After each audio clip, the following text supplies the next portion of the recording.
Então, a partir de agora, a aula também está sendo gravada. Vamos compartilhar a tela.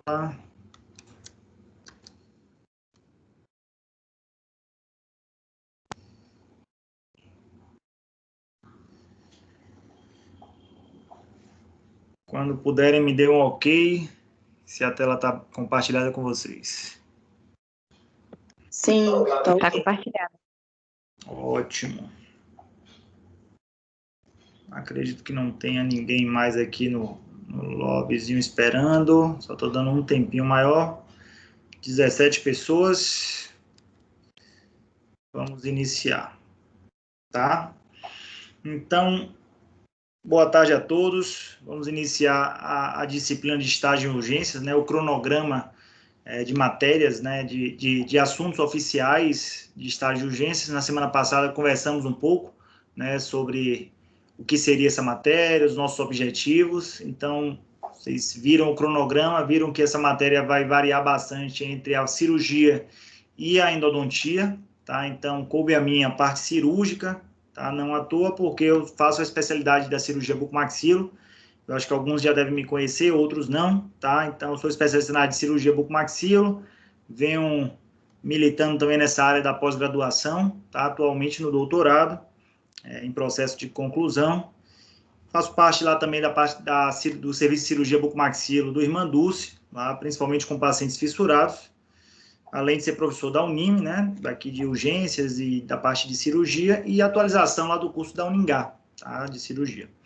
Então, nossa conversa hoje, né, vai se iniciar um pouco em um assunto que vocês talvez já tiveram algum contato em CIAL1, em CIAL2, mas vai ser muito importante que a gente vá reviver alguns pontos do exame clínico, do exame físico, tá? O exame complementar diagnóstico, né, o que é que vai ser necessário, principalmente vinculado à cirurgia. Isso caberá também à endodontia algumas vezes, caberá. Tá? O exame clínico, o exame físico do nosso paciente, ele é muito similar, independente do nosso objetivo de tratamento, tá? Mas quando a gente já vai adentrando ao exame diagnóstico, o exame complementar, aí sim, algumas mudanças poderão ocorrer e é mais ou menos sobre isso que a gente vai conversar, tá? Vocês podem ficar à vontade durante a aula, se precisarem interromper, tá? Ou se quiserem guardar as dúvidas para o final da aula também, para que a gente possa conversar e discutir, tudo bem? Fiquem bem à vontade. Então, o que vocês já ouvem bastante, eu acho que estão chegando agora no nono, 10º semestre, né? Dependendo aí, é sobre a anamnese. Então, a anamnese é uma nomenclatura, uma definição já muito bem vista na literatura e é uma das partes mais importantes, independente da especialidade que cada um vai seguir, se um vai ser ortodontista, implantodontista, cirurgião, tá? Isso vai ser o gosto de cada um, a afinidade de cada um pela disciplina, mas todos vocês, todos, quem vai seguir a saúde coletiva, quem vai seguir a periodontia, vão precisar de um exame anamnésico apurado, tá? Vocês vão precisar ter o feeling da anamnese junto ao seu paciente.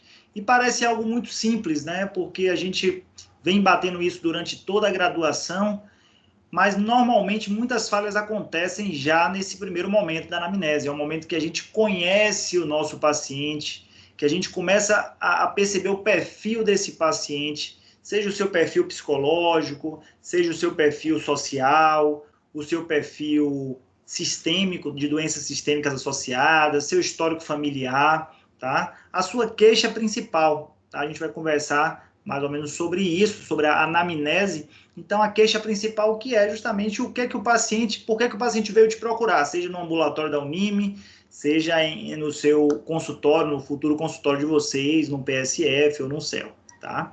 E a partir dessa anamnese, nós iremos direcionar um exame físico para esse paciente. Como eu falei com vocês um pouco antes, o exame físico, ele é um exame padrão, tá? Ele não é igual para todos os pacientes, mas ele é um exame padrão. Existem umas normativas a serem seguidas para um exame físico acontecer de forma correta, tá? Um exame físico maxilofacial, intraoral, para que ele ocorra de forma correta, para que os passos não sejam pulados, tá? E informações não sejam obtidas dos nossos pacientes, informações importantes, tá?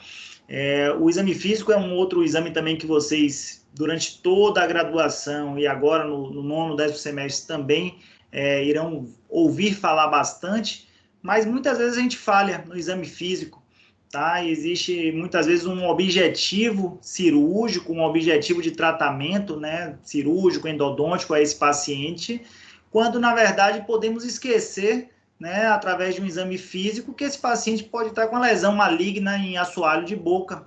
Tá? Ele veio para remover um terceiro molar superior, a gente foca tanto nesse terceiro molar superior, mas esquece que esse paciente, durante o exame físico, pode apresentar uma lesão maligna, tá? E isso é algo inaceitável. A gente precisa, né, seguir os passos até chegar ao nosso objetivo terapêutico. E a partir do exame físico, o exame complementar, seja ele de imagem ou laboratorial, será direcionado. São todos os pacientes que irão precisar de exame complementar? Não. Tá? A anamnese de exame físico, todos os pacientes irão precisar. A partir dessa avaliação é que a gente vai definir, tá? Se um paciente vai precisar de um exame radiográfico, tomográfico, de uma ultrassonografia, de uma ressonância magnética, de uma tomografia computadorizada, tá? Ou se ele vai precisar de algum exame laboratorial complementar, de acordo com a sua condição sistêmica, é um paciente diabético, é um paciente com problema de coagulação, tá certo? Então, a partir disso que a gente vai guiando, e é sobre isso que iremos conversar hoje, direcionado para cirurgia. Então, a anamnese, como vocês bem sabem, existem alguns tópicos que devem ser seguidos de forma bem criteriosa, tá? É um momento muito importante que vocês estão com o paciente de vocês, tá? Terão com o paciente de vocês na nossa clínica de urgência, no qual vocês precisarão identificar o paciente, é algo básico, tá? A identificação dele, identidade. Lembra que a gente atende uma quantidade grande de pacientes, então existem muitos pacientes com o mesmo nome, tá? João da Silva, Souza da Silva. Desculpa aqui. João Souza da Silva, pelo menos, vocês devem atender uns 10 ou 20 João Souza da Silva, porque é um nome comum, tá? É um nome que vem, né, no nosso ambulatório de uma forma bem comum. Então, esse João ele precisa ser identificado, seu RG, sua data de nascimento, tá? A queixa principal do paciente, vocês já sabem, mas sempre é importante saber o que é que o paciente quer, tá? Ele veio para remover um terceiro molar superior, um terceiro molar inferior. Claro, outras situações também podem ser identificadas, mas a gente precisa focar na queixa principal do seu paciente, tá? Então, não adianta um paciente ir lá para o nosso ambulatório de urgência com a queixa principal de que ele quer realizar um clareamento dentário, tá? Então, provavelmente ele vai estar no ambulatório errado, ele vai para um outro ambulatório. Então, essa queixa principal é muito importante. A história da doença atual, vocês precisam juntar a queixa principal e conseguir relatar de uma forma mais consolidada o que é que o paciente tem, tá? Então, se a queixa principal dele é que ele veio tirar o dentiqueiro, na história da doença atual, você precisa relatar que o paciente comparece ao ambulatório com dor associada à unidade 48, que apresenta o processo inflamatório agudo, trismo, paciente com quadro de febre atual, em uso de antibiótico, tá? Qual é o antibiótico, há quanto tempo ele utiliza. Então, essa é a história da doença atual do nosso paciente. Vocês precisam atualizar essa doença de uma forma bem consolidada, né, que você entenda, ou que um colega seu entenda quando for ler o seu prontuário, tá? Justamente. E aí, à medida que a gente vai progredindo na anamnese, vem a história médica pregressa desse paciente.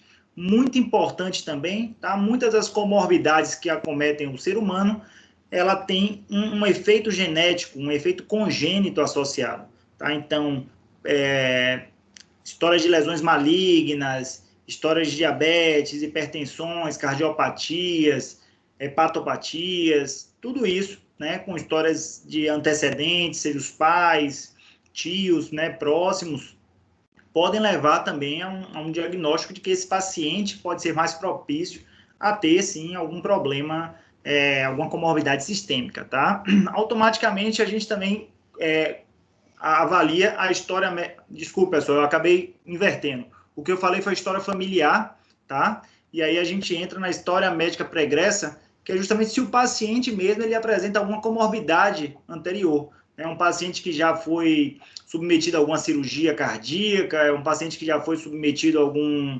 procedimento de urgência e emergência, ele é diabético, ele é hipertenso, tá? Então você coloca isso na história médica pregressa.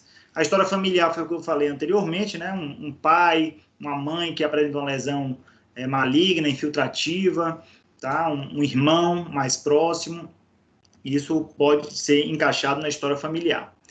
E evoluir na história psicossocial do paciente, tá? Nesse momento, é importante que a gente avalie o que o paciente tem a dizer, tá? Nessa história psicossocial, a gente consegue perceber se é um paciente que nos dá informações confiáveis, se é um paciente que consegue trocar informações fiéis com a gente, tá? Muitas vezes você tem todas essas informações prévias do paciente, quando chega na história psicossocial, é um paciente que realmente ele tende a inventar algumas histórias, é um paciente que tem problemas de relacionamento social, tá? Então, isso é importante. Um paciente que está com quadro depressivo atual, tudo isso vai influenciar nos nossos tratamentos, tá? Na indicação do nosso tratamento, na indicação das nossas terapias.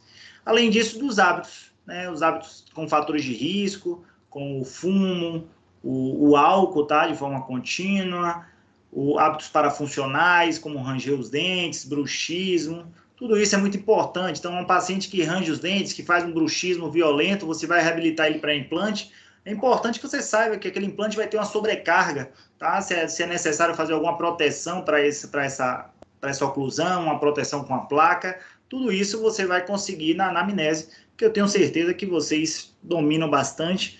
Mas se vocês ainda tiverem dúvidas, podem pegar um livro bem antigo, talvez na internet consigam. Eu até coloco na biblioteca da Unime também lá, que é o Sones, de 1996, tá? Parece muito antigo, é muito antigo, mas é o que a gente tem de melhor base hoje na literatura sobre exames clínicos, anamnésicos, tá? Que traz realmente a raiz desse assunto. Então é muito importante, mas não modifica. Como eu falei com vocês, ao longo do tempo, né, a tecnologia chega, a gente pode fazer isso via computador, a gente pode fazer isso por escrito, verbalmente com o nosso paciente também, mas os pontos a serem identificados para esse paciente estão aqui nesse slide, tá? Que são esses pontos da anamnese. E aí a gente adentra o exame físico do nosso paciente, tá? Precisamos ter uma visão geral do nosso paciente para que a gente possa começar a avaliar a região intraoral, a região maxilofacial. Então, eu tenho que perceber o aspecto geral do meu paciente, tá? Como é que esse paciente está? Quando ele entra no meu consultório, quando ele adentra o nosso ambulatório, eu já consigo perceber o caminhar desse paciente, tá? É um paciente mais jovem, é um paciente idoso, que ele tem dificuldade de locomoção, é um paciente que ele cansa de sair da sala de espera até a cadeira odontológica, só nisso aí ele já está cansando. Então, esse estado geral do nosso paciente é importante, tá? Como é que está a coloração desse paciente, ele está com um estado nutricional, né? A gente consegue perceber o físico desse paciente, é um paciente que está com um grau de raquitismo importante, é uma criança, né, que está com um peso abaixo, aparentemente, visualmente, do que ela deveria ter. Será que essa criança não está subnutrida por algum motivo específico, econômico, social, que a gente conhece? O nível de consciência do meu paciente, tá? A atenção que ele tem com as minhas perguntas. Então, tudo isso eu já vi lá na anamnese com o meu paciente. E no exame físico, no estado geral, eu vou confirmar, tá? Essas informações. Então, ele dá uma atenção importante, ele é orientado para responder o que eu estou perguntando, tá? Isso é bem interessante. Outros pontos que normalmente não observamos, tá? De uma forma comum, é o peso e a altura, tá? E nisso a gente consegue ajustar se é um paciente que está acima do peso, abaixo do peso, é um paciente que tem alguma comorbidade, como a obesidade ou a perda de peso, né, inexplicada. Isso é importante que a gente acrescente, nem que seja no visual, nem que a gente não precisa, às vezes, medir o paciente, ver o peso, a altura, não tem essa necessidade, mas no visual a gente consegue descrever e caso ache alguma modificação, que a gente faça esse relato e, se for necessário, que a gente pesquise mais o porquê que isso está acontecendo, tá? Muitas vezes o paciente pode chegar já com relatórios médicos, relatórios psicológicos também associados à sua condição. Isso é importante que a gente colha todas essas informações. E a gente consegue já observar uma informação importante, que é a frequência respiratória. No conversar com o paciente sentado na cadeira, a gente consegue ver o padrão respiratório desse paciente, tá? À medida que você está perguntando qual é a queixa principal dele e que ele está respondendo, você consegue ver se é um paciente que está ofegante, se é um paciente que está puxando o ar de forma, né, com uma dificuldade muito grande, ou se ele mantém um ritmo respiratório. Só para a gente saber aqui, ó, os homens normalmente têm 16 a 18 respirações, tá, por minuto, e aí as mulheres de 18 a 20. Então, esse é um padrão respiratório que a gente pode acompanhar, tá? Que pode ser que esteja para menos ou para mais, e a gente precisa identificar o porquê.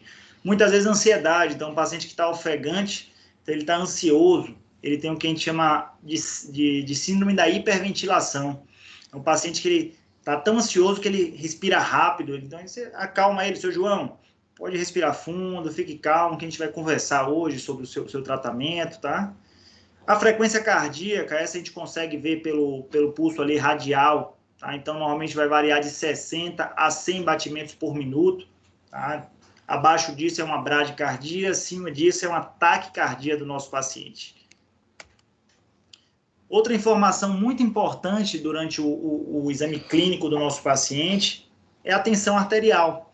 Vocês vão perceber que é um padrão, já perceberam provavelmente que é um padrão no nosso ambulatório, assim como é um padrão no meu consultório, como é um padrão no consultório de todos os professores de vocês, tá? A tensão arterial, ela é uma informação muito importante que a gente vai ter do nosso paciente, tá? E mais importante ainda é saber que durante o nosso tratamento odontológico, principalmente no que envolve a cirurgia, a tensão arterial do nosso paciente tende a aumentar por ansiedade, pelo medo da dor ou por estar sentindo dor. Então, a gente precisa ter uma avaliação prévia desse paciente, tá? Dessa tensão arterial do nosso paciente. Muita gente chama de pressão arterial, pode continuar chamando de pressão arterial, não tem problema nenhum, mas o nome correto é a tensão arterial, que é a tensão que o sangue faz no vaso sanguíneo. Então, o nome correto é a tensão arterial, não é à toa que o nome é hipertensão arterial, tá certo? Então, aqui tem uma tabela que mostra os níveis, tá? Tanto sistólico quanto diastólico. Então, quando você tem mínimo, são níveis diastólicos, é quando o coração ele relaxa, tá? E quando o coração contrai, é o nível sistólico, tá? Que é a máxima. Então, normalmente a gente tem hipertensão leve, quando ela está com a sistólica acima de 140 e a diastólica acima de 90.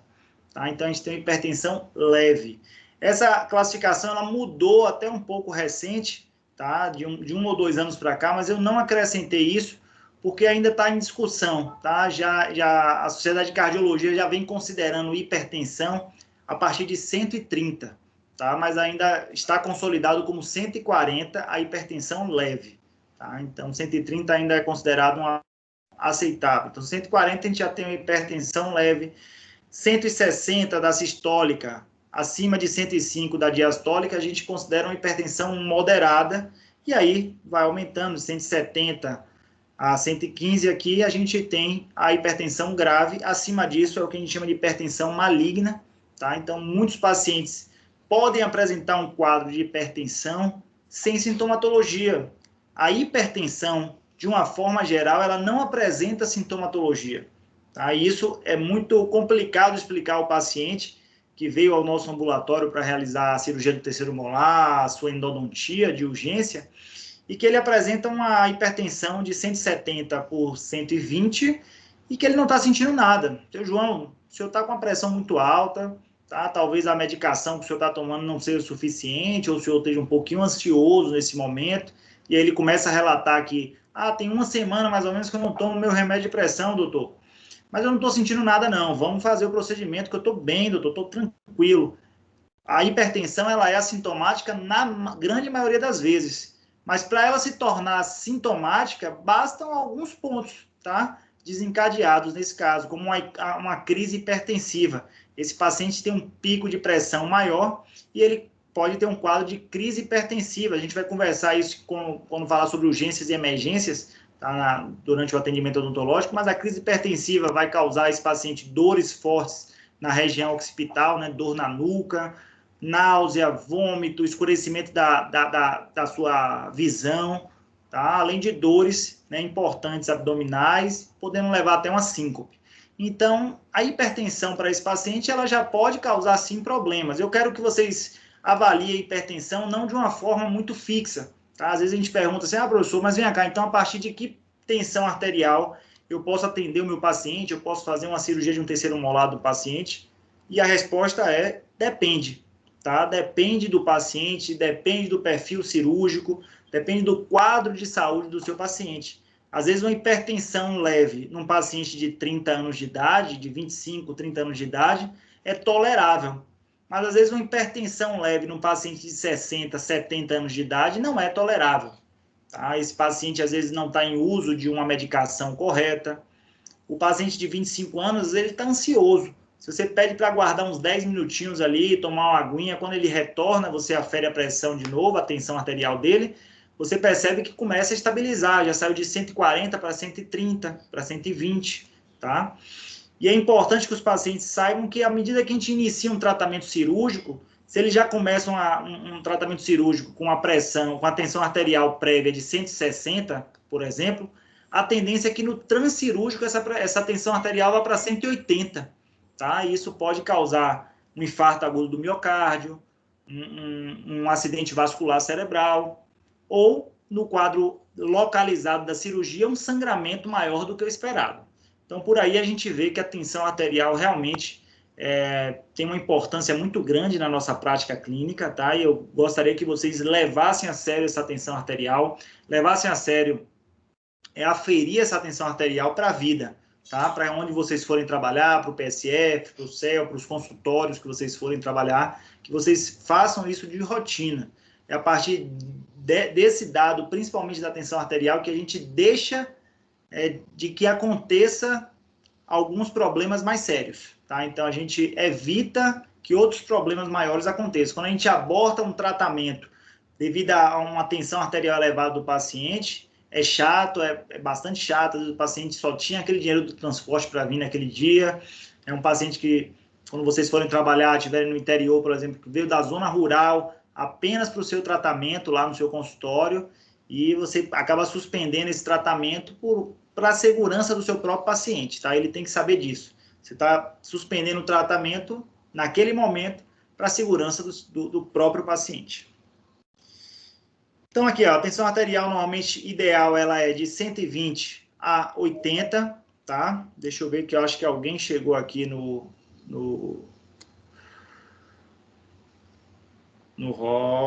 lobby, quer dizer.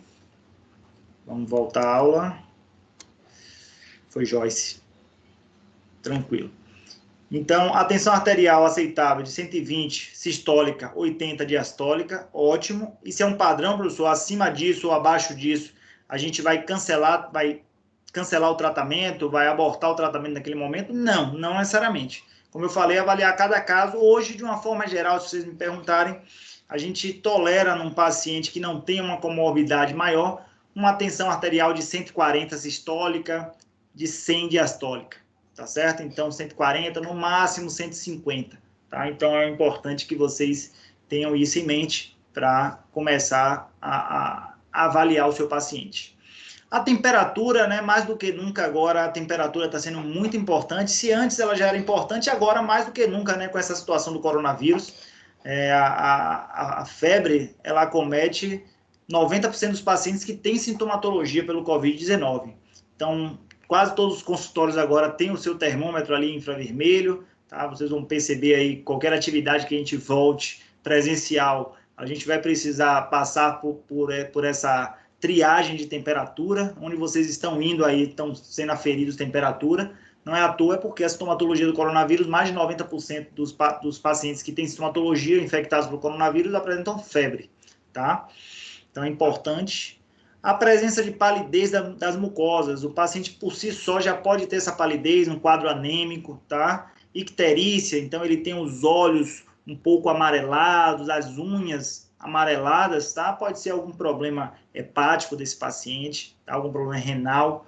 O paciente apresenta cianose, tá? Então ele tem as extremidades arroxeadas. Como é que está o fluxo sanguíneo desse paciente? Então, percebam que a gente vai tratar a boca do nosso paciente, a gente vai tirar o nosso terceiro molar, fazer a nossa endodontia, mas antes disso, em um momento ali curto, eu preciso conhecer o meu paciente, tá? Não é à toa que vocês às vezes demoram uma prática para conhecer, fazer a anamnese desse paciente, planejar, fazer o plano de tratamento, para que vocês façam isso com calma, com cautela, para que nada passe, tá? Então, o estado de hidratação, às vezes é um senhor, uma senhora, você percebe a pele já bem ressecadinha, tá? Então, normalmente é um paciente que está desidratado, é um paciente que pode ter um pós-operatório muito ruim.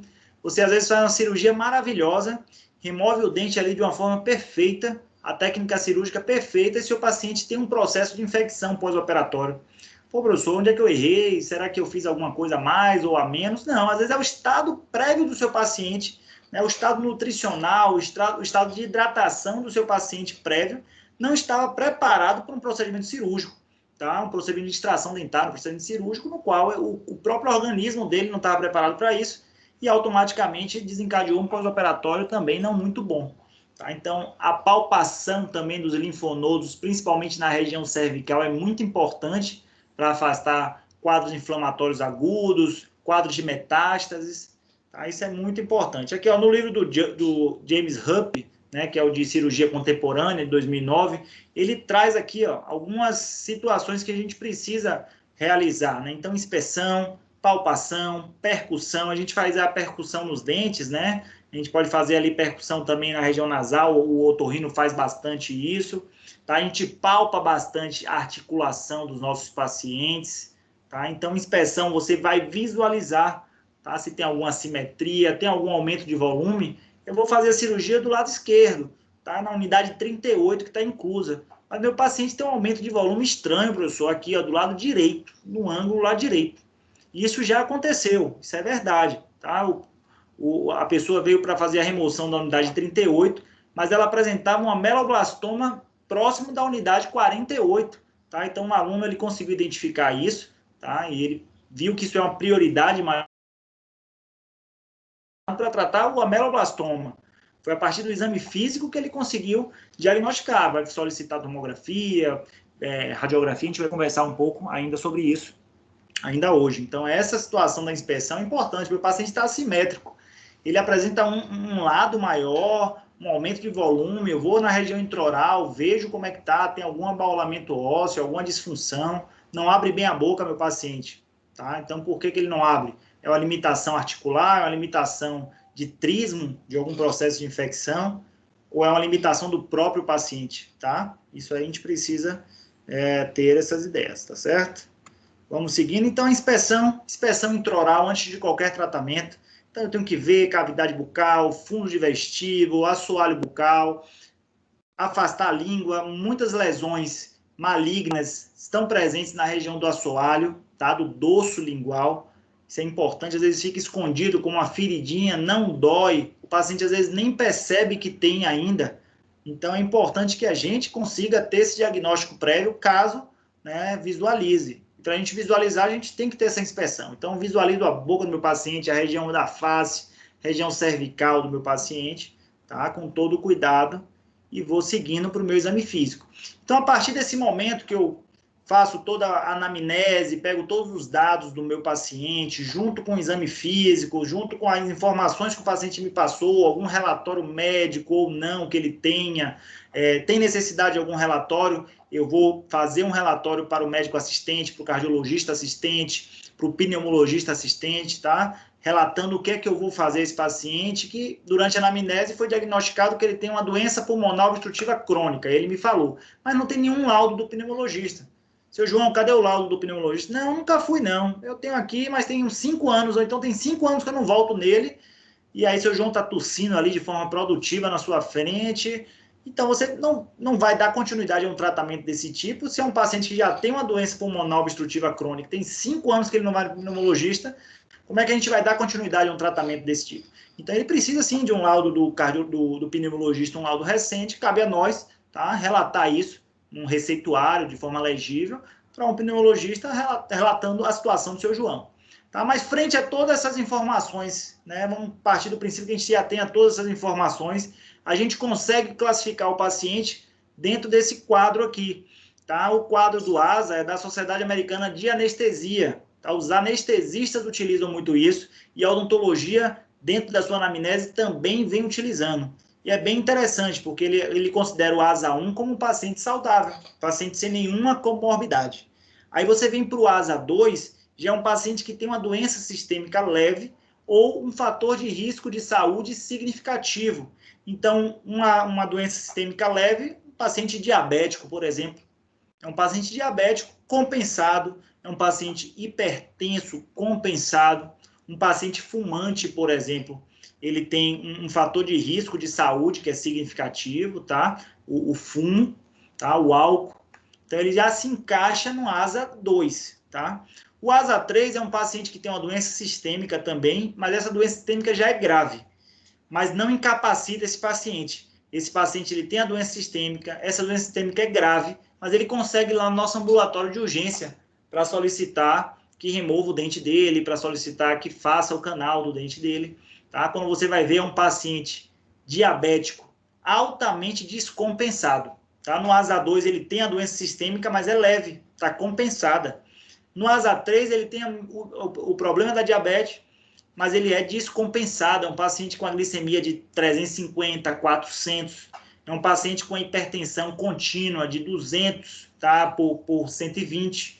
Então, a gente tem essas situações, né, ainda em ambulatório, porque esse paciente tem a doença sistêmica, mas que muitas vezes não incapacita esse paciente de andar, de caminhar, de ir procurar ajuda em um ambulatório odontológico como o nosso lá da Unime. Então, a gente normalmente vai atender esses 3 perfis de paciente. O paciente ASA 1, que é saudável, o paciente ASA 2, que tem uma doença sistêmica leve, normalmente compensada, ou um fator de risco, né, significativo para a sua saúde, e um paciente ASA 3, que ele tem a doença sistêmica descompensada, grave, tá, mas que não é incapacitante. Dificilmente a gente vai ter um paciente ASA 4, que é a doença sistêmica grave, que tem ameaça à vida, é um paciente que normalmente está em home care, ou um paciente que já está hospitalizado. Então, esse perfil de paciente é para quem vai seguir a odontologia hospitalar, que vai por algum motivo, a gente vai conversar isso lá na disciplina de odontologia hospitalar também, acho que o professor Bruno já começou hoje a falar sobre isso.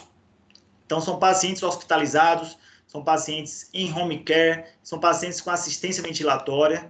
Tá? O ASA 5, muito menos a gente vai ter contato com esse paciente a nível de ambulatório, é considerado paciente moribundo, é um paciente que não espera que ele vá sobreviver aí dentro das próximas 24 horas.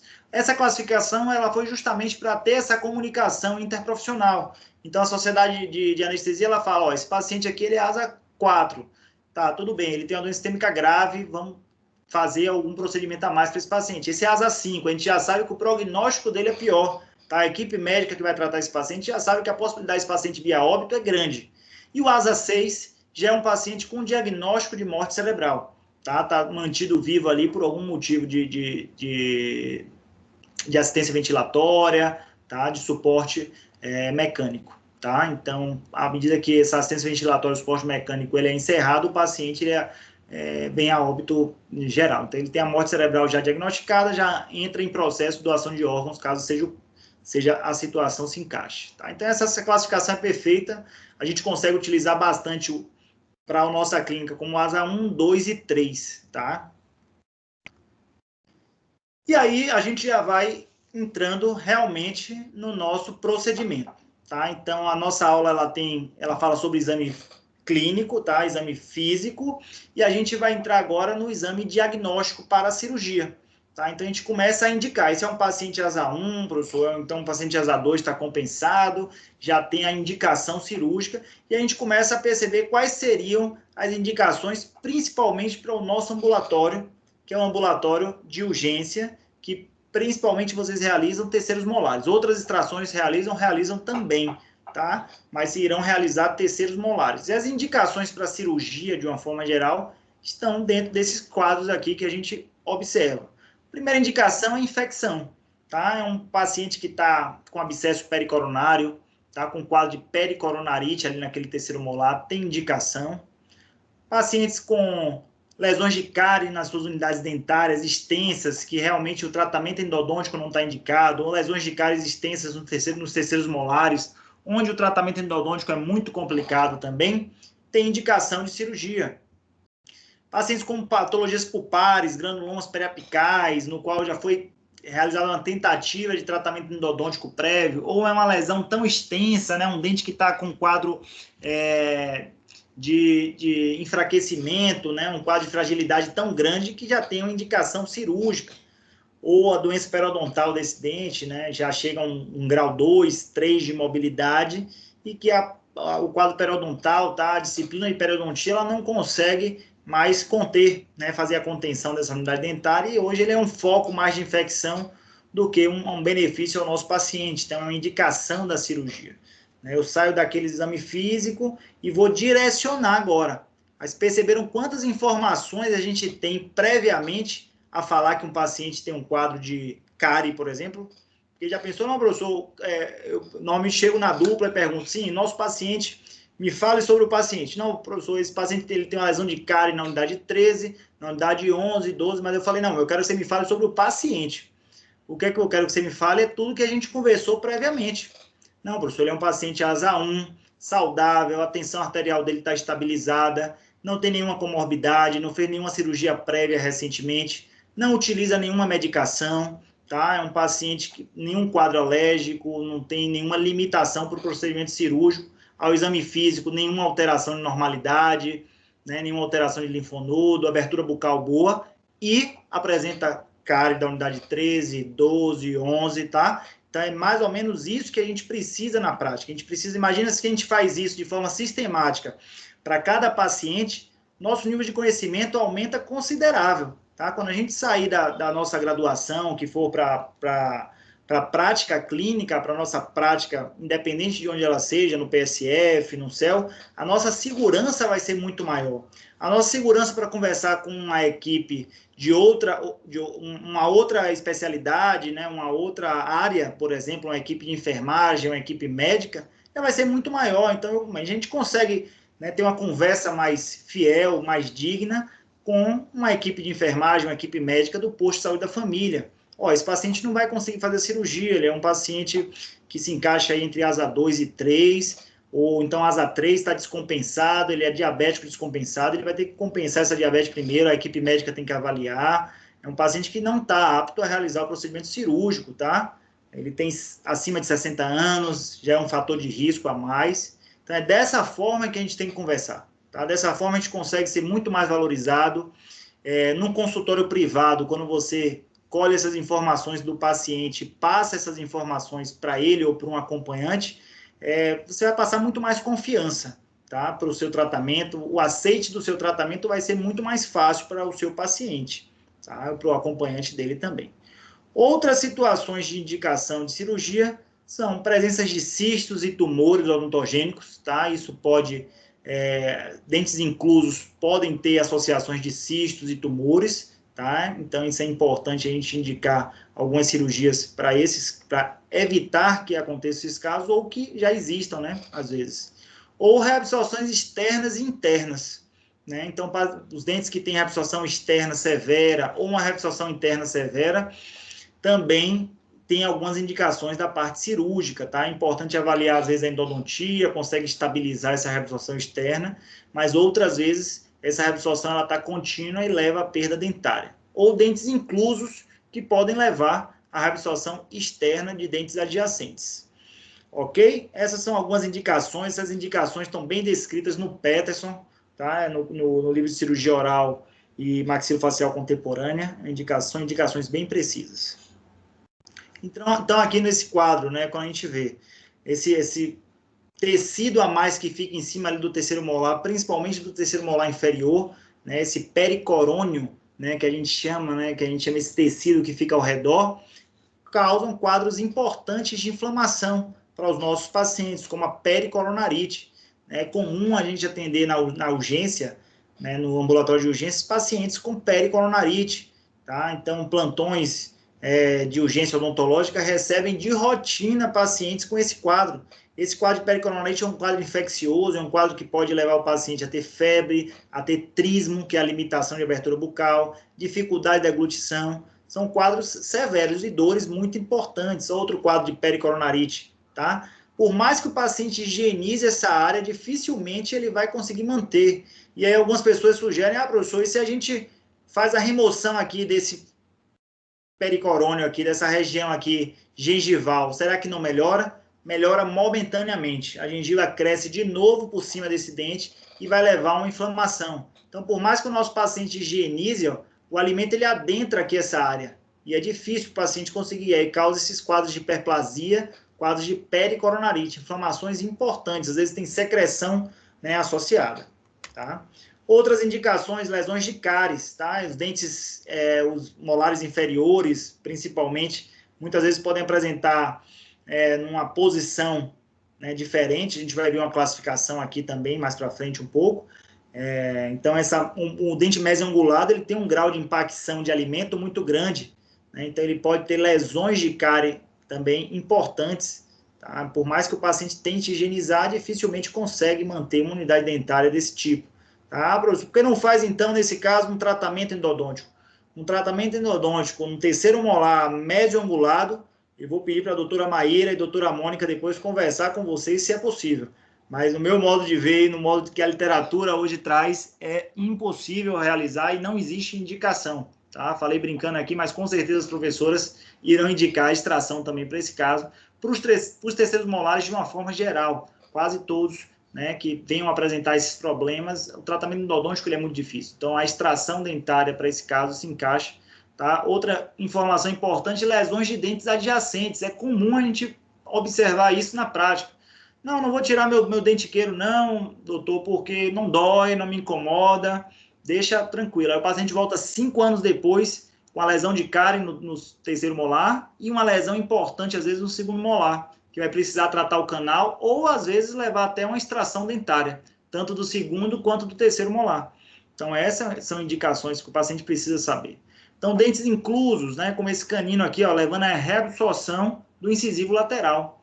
Eu não vou remover o dente não, doutor, porque eu não sinto nada, esse dente está aí, não me traz nenhum problema nesse momento, não sinto dor, tá? É importante que o seu paciente saiba, a indicação existe e ela é precisa justamente para evitar, né, uma reabsorção, a perda de dentes adjacentes, tá? Então, o paciente ele tem que ele tem livre-arbítrio para escolher o seu melhor tratamento, tá? E o que ele vai querer fazer, mas ele precisa também arcar com as consequências das suas escolhas, tá? Dentes inclusos, né, os terceiros molares inclusos, semi-inclusos, também são áreas mais propícias a terem fraturas. Então, pacientes que têm acidente de moto, agressão física, as fraturas acontecem muito no ângulo da mandíbula pela presença das unidades dentárias. Se tem dente, não tem osso. Se não tem osso, tem uma fragilidade maior. Tá? Então, quando a gente remove esse dente, por exemplo, anteriormente, 6 meses depois, no lugar onde tem um dente, já vai ter todo um arcabouço ósseo, já vai ter uma força maior nessa área. Tá? Outras situações também, né, como essa panorâmica aqui, se vocês olharem bem, tem uma unidade inclusa, uma senhora de 85 anos, diabética, hipertensa, já com problemas renais associados, né, nunca removeu esse terceiro molar superior, e depois de não sei quanto tempo, né, talvez aí depois de 60, 70 anos aí desse dente incluso, ele veio a apresentar problemas, veio a apresentar inflamação, a prótese que ela utilizava levou a essa reabsorção e essa paciente apresentava um quadro de pericoronarite associada à unidade 18, com 85 anos.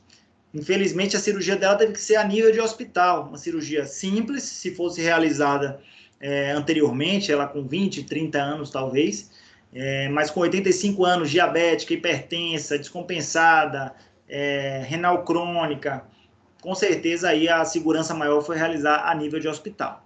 Tá? Poderia passar a vida toda e não ter tido problema nenhum, mas a gente sabe que existe. Ou também apresentar dentes inclusos associados a tumores como o odontoma, tá? É comum que a gente observe. Então, esse dente meu nunca erupcionou, doutor, esse dente nunca veio na boca, nunca tive esse dente. Isso acontece às vezes com canino, pré-molar, então você vai precisar de um exame de imagem. Tá? A gente vai conversar aqui das indicações dos exames de imagem. Ou patologias associadas, tá? Terceiros molares, dentes inclusos associados a patologia, como nesse caso aqui, uma grande patologia que é um ameloblastoma, tá? Um tumor, né, que acometeu a mandíbula desse paciente. Então, a remoção desses dentes inclusos, impactados, terceiros molares mesangulados ou supranumerários, né, que venham a existir, justamente é para evitar, né, esse quadro de formação tumoral, pode vir a evitar. Ou doenças periodontais, periapicais. Então, para esse dente, será que um tratamento endodôntico serviria? Dificilmente, tá? Então, dificilmente aqui, de acordo com esse exame de imagem, um tratamento endodôntico para esse paciente aqui serviria. Tá? É um paciente que já com um dente bem fragilizado, praticamente as raízes já divididas pela lesão de cárie, uma lesão extensa, tá? Uma lesão cística, tá? Extensa já na região, reabsorção externa das suas raízes. Provavelmente já tem um abalo periodontal importante, então uma mobilidade grau 1, grau 2. A indicação é a exodontia, tá certo? Então vocês terão um planejamento pré-operatório, que vai envolver a anamnese, o exame complementar que a gente vai conversar um pouquinho, tá certo? E o planejamento cirúrgico, que aí vai ser um pouquinho mais para frente no cronograma, que a gente vai falar sobre o nosso planejamento cirúrgico. No transoperatório, vocês terão que seguir a biossegurança, tá? Que vocês já viram bastante e ainda provavelmente terão algumas revisões durante esse 10º semestre, 9º e 10º. Usar o instrumental adequado, tá? Completo, e a técnica adequada também. Tá? Essa técnica ela vai ser aprimorada em cada cirurgia. E no pós-operatório, as recomendações, prescrição correta e o acompanhamento e revisão. Esse é o conjunto principal para que você tenha sucesso no seu procedimento cirúrgico, tá? No seu procedimento endodôntico também, se aplica perfeitamente. Tá certo? Esse é o principal. E aí você tem uma avaliação pré-operatória, você vai avaliar o risco da cirurgia, fez o exame físico, o anamnésico e o físico do seu paciente, e você vai ver, é um paciente que está comprometido sistemicamente, é um paciente que está comprometido sistemicamente, sim, não, eu preciso de um exame complementar para realizar o procedimento desse paciente, na maioria das vezes eu vou precisar sim, tá, de um exame de imagem, o exame de imagem ele é complementar, então para todas as cirurgias a gente vai precisar de algum exame de imagem. Dificilmente a gente vai indicar um procedimento cirúrgico para ser realizado sem uma radiografia, tá? Dificilmente isso vai acontecer, mas normalmente a gente vai solicitar uma radiografia, que vai ser uma periapical, uma panorâmica, uma oclusal ou uma tomografia, tá? Dependendo aí do quadro do nosso paciente, ou eu vou solicitar um exame hematológico, um exame laboratorial desse paciente, tá? Na disciplina de odontologia hospitalar, vocês terão uma aula de exames laboratoriais. Acho que sou eu até, acho que é a próxima aula. Próxima segunda, acho que é feriado, né? Dessa segunda-feira, 15 dias. Então, eu sei que a maioria de vocês cursam também hospitalar. A gente vai conversar sobre exames laboratoriais. Então, meus exames complementares, eles vão ser guiados pela patologia que o meu paciente tem.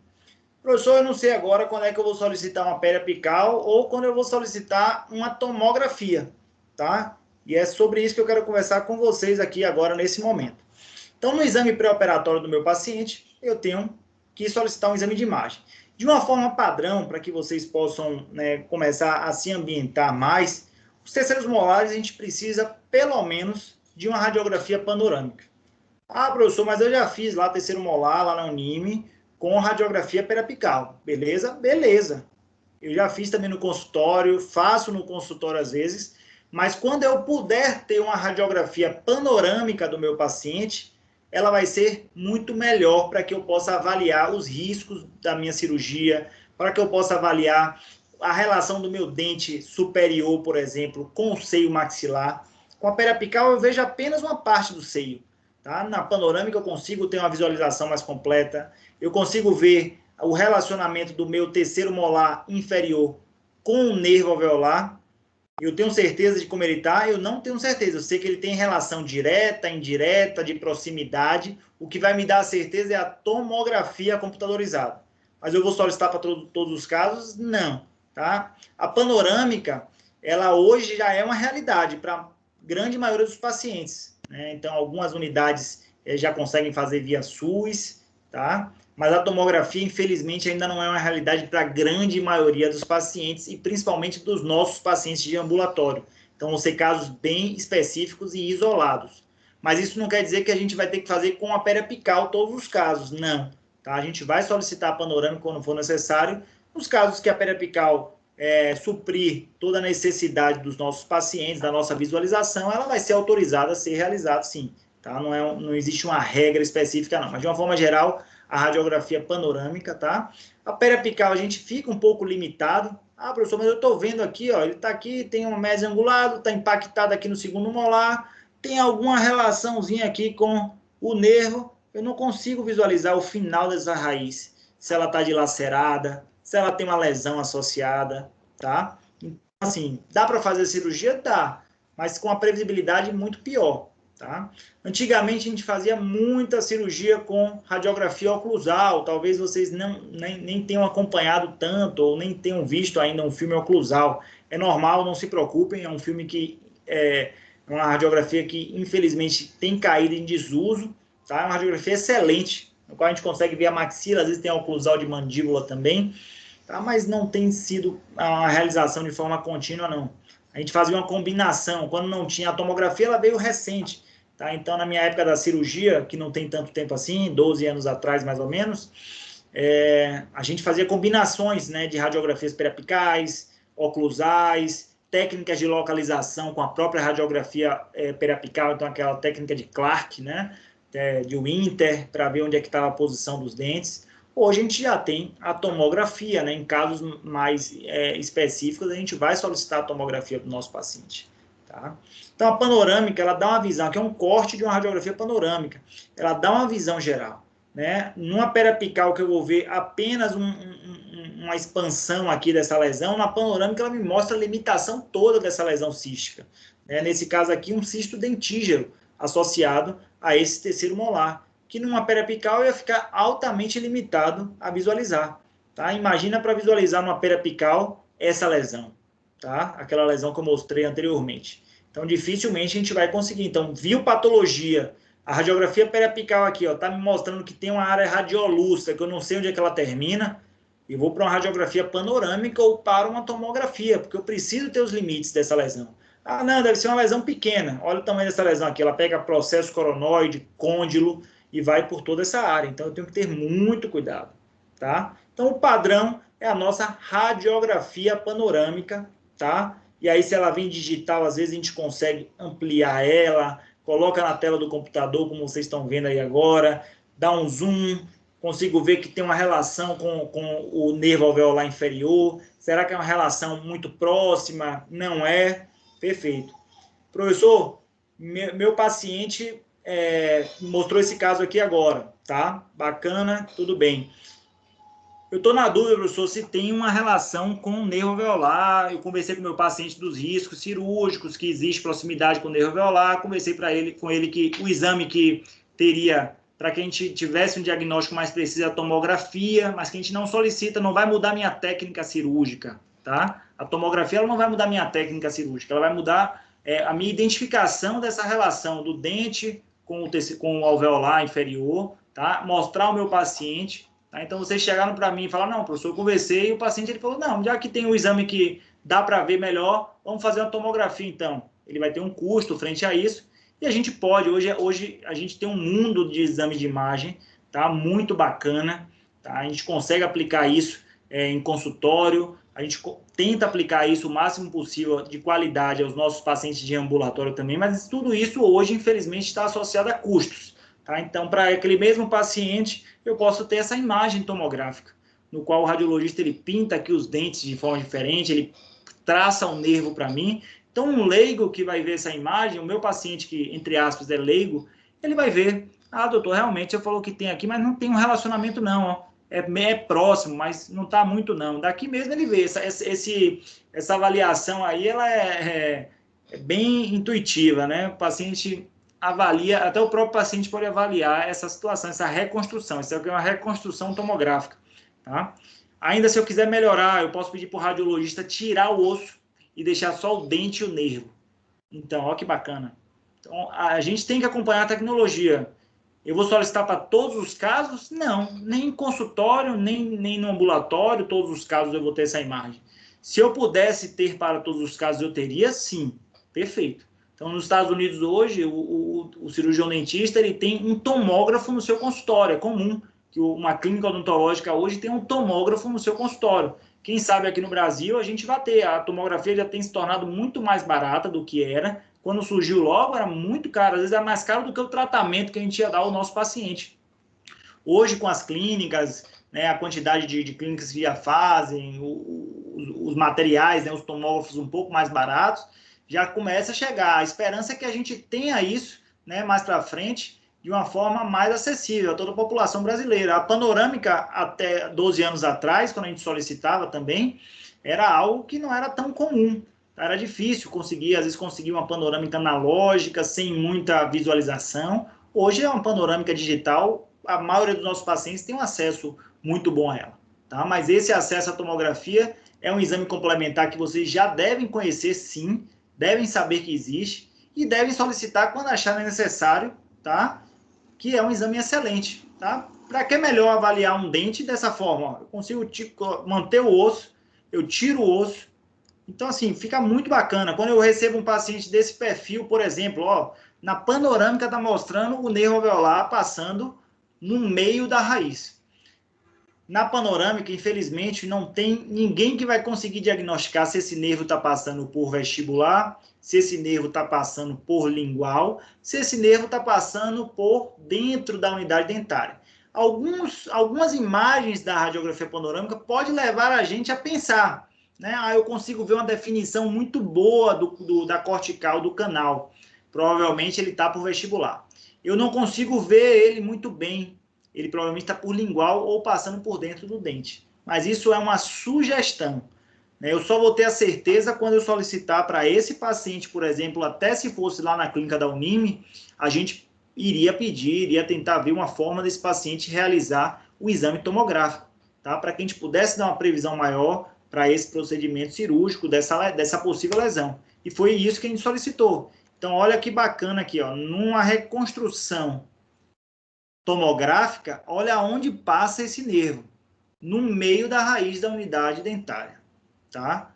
A possibilidade de lesão com a extração desse dente é extremamente grande, de rompimento desse nervo, de ter parestesia para esse paciente, tá? Apenas com a panorâmica eu poderia falar isso aqui? Não. Olha aqui, ó, o radiologista ele desenha para mim, eu consigo mostrar isso para o meu paciente, ó.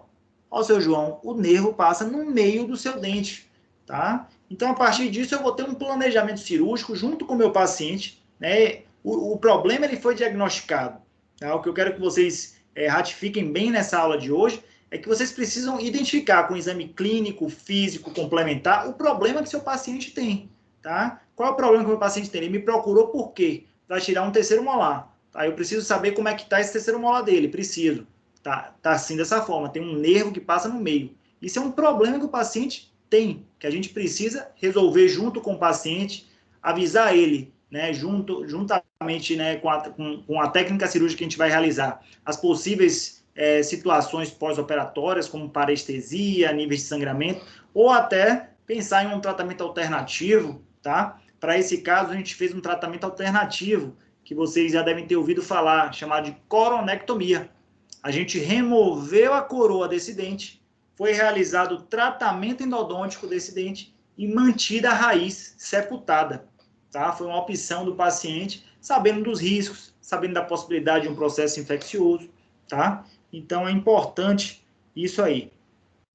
Para que a gente já chegue ao finalzinho da aula, tá? A gente começou um pouquinho atrasado, eu sei que já passamos do tempo aqui, mas é importante que vocês saibam dessa classificação. Já devem ter ouvido falar bastante. Tá? Então, os terceiros molares ele tem uma classificação que vai de acordo com a angulação deles, inclusive até já antecipei aqui, mesioangular, distangular, falei até aqui com vocês isso.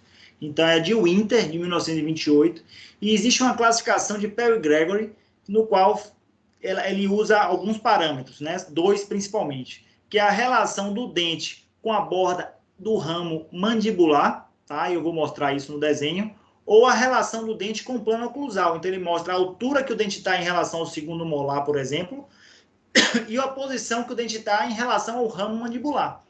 Então, as possibilidades que tem, de acordo com o Inter, que é a angulação, esse dente ele pode estar vertical, e é porque ele está vertical, ele está mais simples? Não, vamos tirar essa história de cirurgia simples, de essa cirurgia está tranquila. Essa cirurgia está tranquila depois que o paciente cicatrizou, tá certo? Então, toda cirurgia ela é complexa. O dente ele pode ser mesioangulado, o próprio nome já fala, tendendo a angular para mesial, e é nessa posição que ele está em relação ao segundo molar. É esse exame radiográfico que a gente vê. O dente ele pode estar horizontal. Ah, professor, esse é o mais difícil? Também não. Tá? Às vezes você vai pegar um dente vertical mais difícil do que um dente horizontal. Tá? Um dente que exige uma técnica, um planejamento. Tá? Então ele está horizontal em relação ao segundo molar, tá? Inferior. Ou ele pode estar distangulado, tá? Angulado para distal. Teoricamente, esse é o dente mais difícil de acordo com a angulação. É um dente que está distangulado, ele está para dentro do ramo, tem muita resistência óssea para ele. Tá? Então, teoricamente falando, de todos esses aí de angulação, o distangulado ele é o mais difícil. Tá? Uma outra classificação que a gente viu é de Perry-Gregory, tá? Que ele pode ser classificado de acordo com a altura que ele está do segundo molar. Então, ele está na mesma altura oclusal, ele é classe A, tá? Está na mesma altura oclusal. Se ele está abaixo da oclusal, mas acima da cervical do segundo molar, ele é classe B, tá? Então, ó, voltando, classe A na mesma altura oclusal do segundo molar. Classe B, ele está abaixo do oclusal, mas ele está acima da cervical. Beleza? Classe C, abaixo da cervical. Isso também dá a entender um grau de dificuldade um pouco maior. Quanto mais profundo esse dente, uma maior possibilidade de ter uma dificuldade para a remoção. Isso é regra, professor? Não. Às vezes um paciente tem classe A na mesma altura ali, mas é um dente anquilosado. E às vezes um paciente tem classe C e é um dente com raiz fusionada que sai rapidamente. Então, não é uma regra, é uma possibilidade. Então, A, B, C. A gente vai treinar bastante isso. Quando eu receber as radiografias panorâmicas, eu vou perguntar para vocês a classificação. Além de saber toda a história que a gente conversou do nosso paciente, né? Aquela história do ASA, aquela história lá do exame físico, eu vou querer saber também o que é que vocês estão vendo no exame complementar desse paciente. Uma das informações que a gente vai querer saber são essas classificações dos terceiros molares, tá? Então, ele pode ser A, B ou C, e ele pode ser de acordo com o ramo mandibular. Classe 1, ele está totalmente à frente do ramo mandibular. Classe 2, ele está metade dentro do ramo, metade para fora. Tem que estar certinho assim, professor, metade, metade? Não. Está um pouquinho para dentro do ramo, já é considerado classe 2, tá? Agora, se ele estiver totalmente dentro do ramo mandibular, ele é classe 3. Tá? Então, isso também quer dizer uma dificuldade maior. O meu dente está todo dentro do osso do ramo mandibular. Não, meu dente está metade dentro do osso do ramo mandibular. Meu dente não está dentro do osso do ramo mandibular. Então, eu tenho essas três classificações aqui, classe 1, 2 e 3. E, a partir disso, eu consigo fazer um conjunto de classificações. O dente ele pode estar, o mais difícil, disto-angulado, classe 3C. Tá? Ele está dentro do ramo total, profundo e disto-angulado. É o dente mais difícil. Tá? Mas a gente tem diversas classificações. Aí a gente vai brincando nisso lá nas avaliações da radiografia panorâmica. Ele pode ser um classe 2B, tá certo? Ele está aqui intermediário aqui na altura e está metade dentro do ramo. Ou ele pode ser aqui um classe 3, está totalmente dentro do ramo, mas ele está na altura do segundo molar. Então, ele é classe 3A. Beleza? Tranquilo? E aí, para finalizar, em alguns momentos a gente vai solicitar algum exame laboratorial. Tá? Não é uma aula de exame laboratorial hoje, mas vocês precisam saber que alguns pacientes, todos os pacientes que foram submeter a cirurgia precisam de exame laboratorial? Não. Todos os pacientes precisam de exame de imagem. Tá? A partir da sua condição sistêmica, a partir do nível cirúrgico que esse paciente vai passar, né, do procedimento cirúrgico, a gente vai pensar no exame laboratorial. Tá? Então, os exames complementares, eles são importantes, né, desde que ele tenha um propósito básico. Né? Esse artigo traz aqui do uso racional dos exames. Então, ele tem que ter um propósito básico para otimizar o seu cuidado perioperatório, transoperatório. A indicação ela tem que ser precisa. Então, não vou sair solicitando exame de sangue para todos os pacientes que vão fazer uma cirurgia, não necessariamente. Tá certo, tá errado, isso vai depender de conduta de cada um, tá?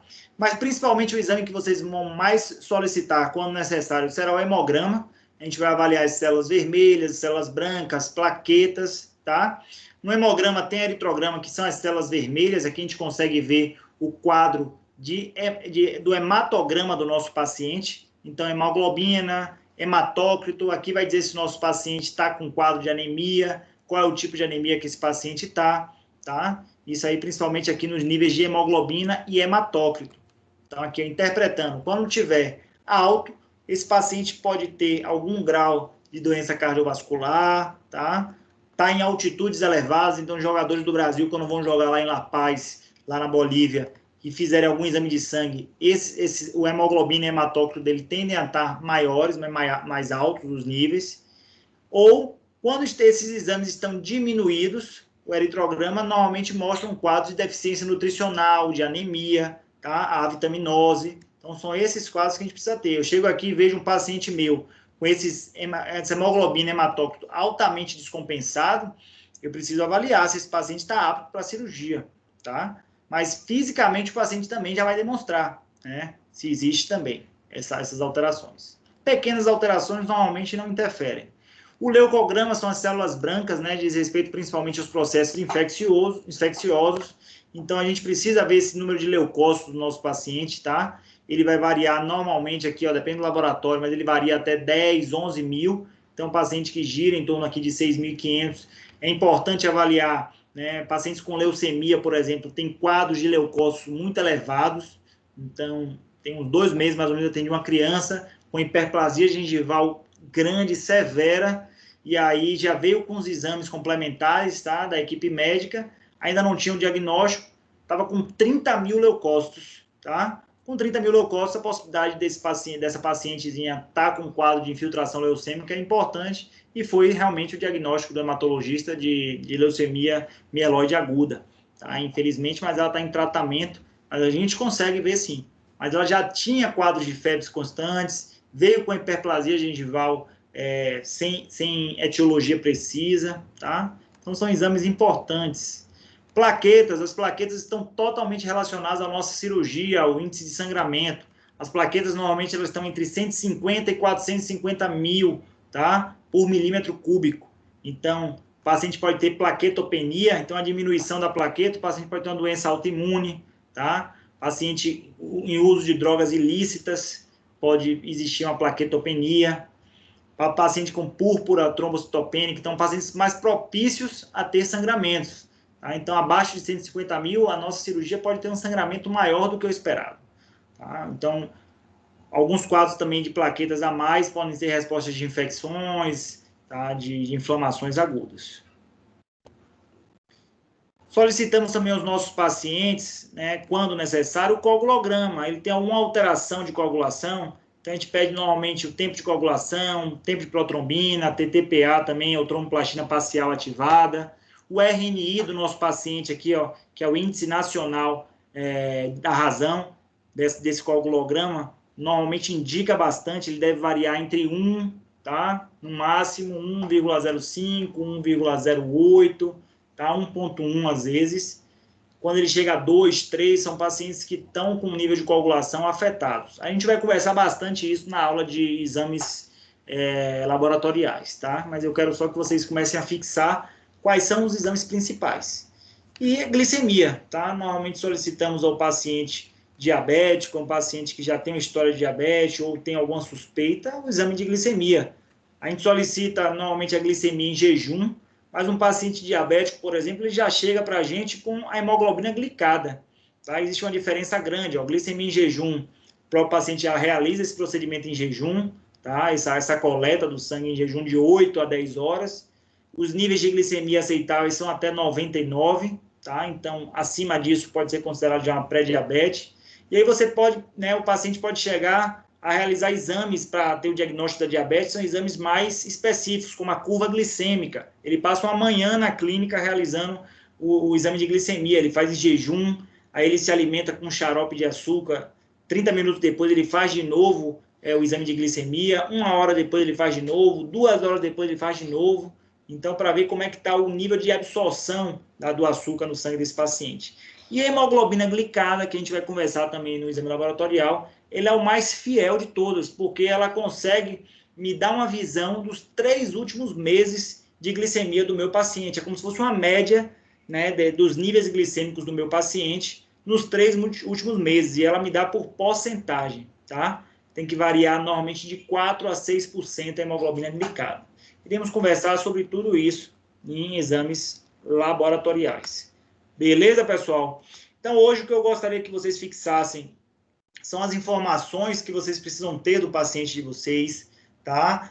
Do uso racional do exame complementar. Então, não vou solicitar tomografia para todos os pacientes? Claro que não, né? Nem eles vão conseguir fazer, tá? Mas, assim, uma panorâmica já provavelmente eu vou precisar, tá? Nem subutilize, nem sobreutilize esses exames, tá?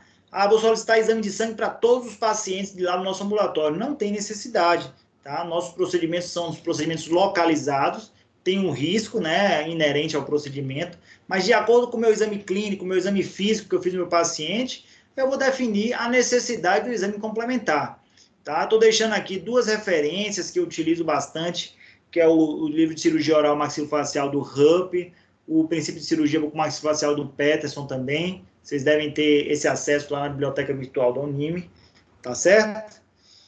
E deixo aqui a menção, nossa querida irmã Dulce, tá? Que sempre que puder, fale de amor e com amor para alguém, faz bem aos ouvidos de quem ouve e à alma de quem fala, tá? Eu acho que é sempre esse princípio que a gente tem que seguir. São tempos diferentes que estamos vivendo, né? De pandemia, mas o amor ele tem que estar reinando no ar, e não é só o amor da boca para fora, não, é o amor do coração. Me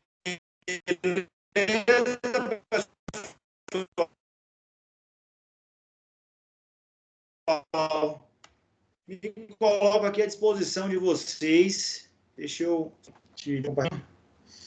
E aí, notem aí dúvidas, questionamentos, alguma situação aqui? Todo mundo caladinho, tranquilo. Ó, deixei lá no AVA. Oi, Carla. Carla, você ia falar alguma coisa? Acho que não. Deixei lá no Encontro 2, tá? Essa aula vai estar gravada lá no Encontro 2 do AVA. E já tem lá para vocês um quiz com 2 perguntinhas básicas, né? Foi o que a gente falou no início na semana passada. Não tenho isso como algo punitivo, de perseguição, nada disso. É uma conversa que a gente teve. Vocês vão ter o dia inteiro até amanhã, acho que até as 15h40, mais ou menos, para responder. Então, para quem está com acesso à internet dificultado, tudo isso, tem aí 24 horas para responder essas 2 perguntinhas lá do quiz no Encontro 2, tá certo? Fiquem tranquilos, depois a gente pode discutir também. Oi, Ingrid. É porque, tipo, nem todo mundo está com acesso ao AVA ainda. Perfeito, Ingrid. Até na semana passada conversamos até sobre isso. A gente está conversando com Cecília. Acho que essas primeiras semanas não serão pontuações associadas, tá? Por isso que eu pedi para vocês não fiquem apegados à questão da parte de pontuação, tá? Então, para quem não tem ainda o acesso ao AVA, a gente pode pensar em disponibilizar isso na aula seguinte. Na minha aula seguinte, eu disponibilizo o quiz e a discussão do quiz também, tá? Vocês vão ver que as aulas, elas provavelmente é de professora Maíra na semana que vem. Quando vocês tiverem acesso ao AVA, começarem a ter acesso ao AVA, a gente pode também fazer uma disponibilização de novo desse quiz, tá certo? Mas é muito importante, principalmente para esse semestre, né, que a gente tem as aulas remotas, né, tem dado essas aulas remotas, que a gente tem esse acesso ao AVA. Eu sei que é difícil, não estou aqui questionando isso não, mas se a gente puder correr atrás o mais rápido possível desse acesso ao AVA, vai ser mais produtivo, tá? É uma ferramenta que a gente consegue trabalhar bem. É problema no sistema, porque, tipo, tá fora do ar, entendeu? Perfeito, Ingrid. Tranquilo. Quem conseguir ter o acesso, o quiz está lá. Não fiquem agoniados, não. Só são 2 perguntas que a gente conversou bastante, tá? Vocês vão ver lá que a classificação de uma unidade dentária e uma avaliação de um terceiro molar, tá? Não é nada do que a gente deixou de conversar, não. Mas na próxima aula eu já coloco aqui para vocês, na próxima aula minha, eu já coloco para vocês aqui projetado essas perguntas, viu? Para quem não teve acesso, Ok? Quem tiver acesso até amanhã às 15h40, responde. Beleza? Então é isso aí, pessoal. Ninguém teve dúvida, tá todo mundo tranquilo. A gente finaliza. Beleza? Valeu, todo mundo calado, rapaz. Tchau, prof. Tchau, tchau, tchau, tchau. Tchau, tchau. Valeu, professor. Valeu, valeu. Tchau. Vou parar a gravação aqui.